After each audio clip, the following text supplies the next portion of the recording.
எனக்கும் இப்பவே திருச்சி மச்சம் ஒன்ன பார்த்து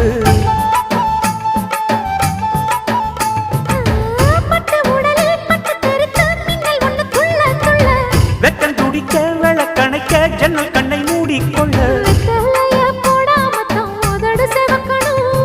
10 நாள் கழிச்சு தாண்டி கதவை திறக்கணும்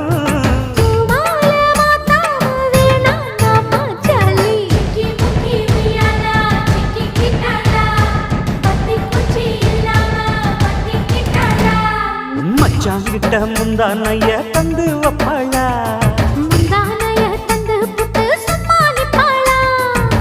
பல